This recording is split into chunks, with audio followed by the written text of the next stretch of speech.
आज हम analysing big data with a shared nothing architecture का अभ्यास करेंगे। इस टॉपिक के अंदर हम 3 आर्किटेक्चर्स को पढ़ेंगे और ये 3 आर्किटेक्चर्स बेसिकली 3 तरीके हैं जिनके हेल्प से रिसोर्सेज शेयर हो सकते हैं बिटवीन कंप्यूटर सिस्टम्स। एक एक करके हम इन आर्किटेक्चर्स को देखते हैं और इन आर्किटेक्चर्स का अभ्यास हम एक एक करके करेंगे, बट पॉइंट बाय पॉइंट करेंगे। ठीक है, शुरू करते हैं।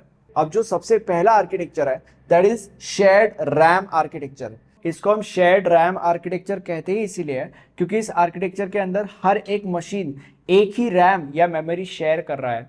इसके अंदर जैसे कि तुम देख सकते हो, there is a collection of machines and this collection of machines is connected with a common memory. और ये जो इन दोनों के बीच में का कनेक्शन है, this connection is with the help of high speed बस।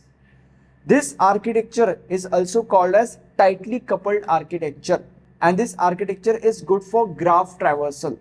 अब इस आर्किटेक्चर का एक बहुत बड़ा इशू है, इस आर्किटेक्चर का स्केलेबिलिटी इशू है। अब तुम लोग कहोगे कि इस आर्किटेक्चर का स्केलेबिलिटी इशू क्यों है, वो मैं तुम लोग को बताता हूँ। तुम्हें ये समझने की जरूरत है कि इस आर्किटेक्चर के अंदर जैसे जैसे नंबर ऑफ मशीन्स इंक्रीज होती है वैसे वैसे मेमोरी रिक्वायरमेंट भी इंक्रीज होती है and that is the reason why इस आर्किटेक्चर के अंदर स्केलेबिलिटी एक बहुत बड़ा इशू है। अब जो अगला आर्किटेक्चर है that is shared disk architecture. इस आर्किटेक्चर के अंदर जैसे कि तुम देख सकते हो, सिस्टम्स या मशीन्स एक मेमोरी को शेयर नहीं कर रहे हैं जैसे कि यहां पे होता था।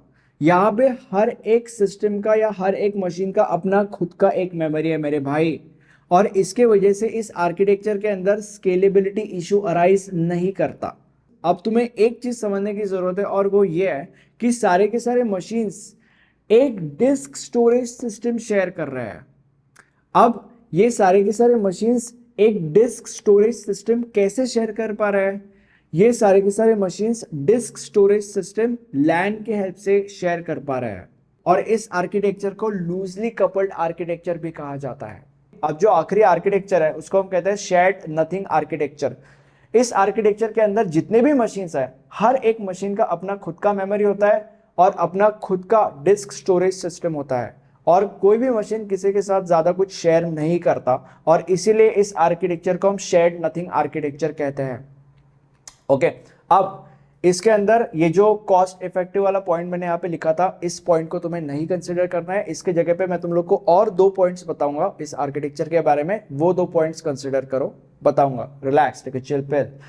सबसे पहले you need to understand that कि इस आर्किटेक्चर को हम पीयर टू पीयर आर्किटेक्चर कहते हैं। इस आर्किटेक्चर के अंदर कोई भी एक मशीन फेल हो गया तो इससे बाकी के मशीन्स को फर्क नहीं पड़ता।